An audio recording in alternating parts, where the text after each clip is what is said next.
மேளம் முழங்கிட தோரணமாடிட காலமும் வந்ததம்மா, நேரமும் வந்ததம்மா.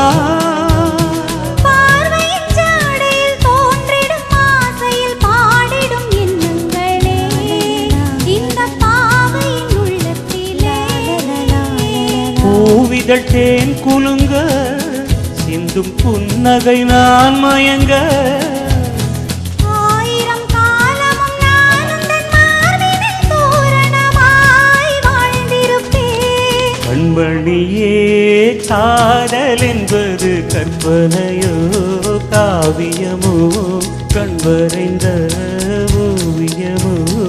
எத்தனை எத்தனை